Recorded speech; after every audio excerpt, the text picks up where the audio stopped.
বন্যা পরিস্থিতি পরিদর্শন করতে করিমগঞ্জে এলেন মন্ত্রী পীয়ূষ হাজরিকা। এক মাসের মধ্যে করিমগঞ্জে দুবার ভয়াবহ বন্যা হয়েছে।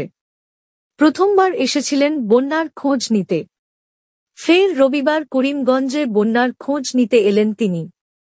রবিবার দুপুর বেলা বদরপুর বন্যার খোঁজ নিয়ে করিমগঞ্জে এসে মন্ত্রী পীয়ূষ হাজরিকা দুটি ত্রাণ শিবিরে বানবাসীদের খোঁজ নিতে যান। এরপর বন্যা পরিস্থিতি নিয়ে স্থানীয় বিধায়কদের ও জেলা প্রশাসনের সাথে এক গুরুত্বপূর্ণ বৈঠক করেন। এদিনের বৈঠকে উপস্থিত ছিলেন উত্তর করিমগঞ্জের বিধায়ক কমলাক্ষ দে, পুরকায়স্থ পাথারকান্দির বিধায়ক কৃষ্ণেন্দু পাল ও রাতাবাড়ির বিধায়ক বিজয় মালাকার।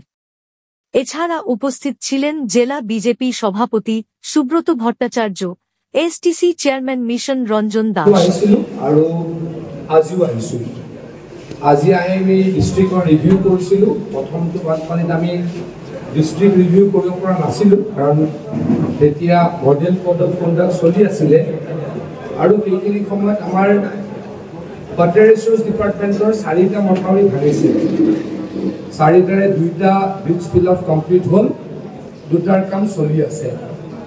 কিন্তু নেৰানেপেৰা বৰষুণৰ কাৰণে আকৌ দ্বিতীয়বাৰ বানপানী হ'ল। এই বানপানীটো প্ৰায় 2,20,000 পৰা 40,000 মানুহ বানপানীত আক্ৰান্ত হৈছে। কিন্তু আমাৰ কাৰণে ভাল কথা যে আমি সকলোকে ৰিলিফ দিবলৈকে সক্ষম হৈছোঁ।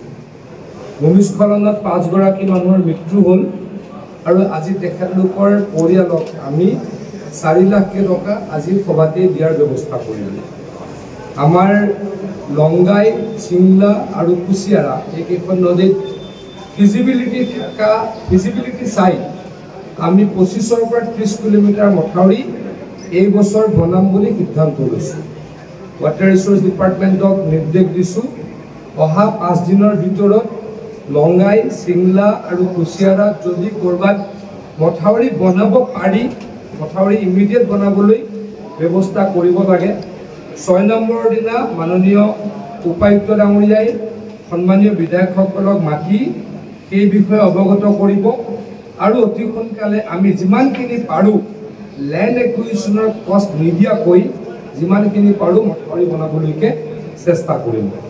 আৰু মই আকৌ কৈছোঁ, যিখিনি মানুহ ৰিলিফ চেণ্টাৰত আছে, মই 2টা ৰিলিফ কেন্দ্ৰত নিজেও গৈছিলোঁ, কোনো ধৰণৰ কমপ্লেইন কোনো কৰা নাই। সন্মানীয় সাংবাদিকসকলো আছিলে, আমাৰ DC মহোদয়ে সন্মানীয় বিধায়কসকলক লগত লৈ ৰিলিফ দিয়াৰ ব্যৱস্থা কৰিছে।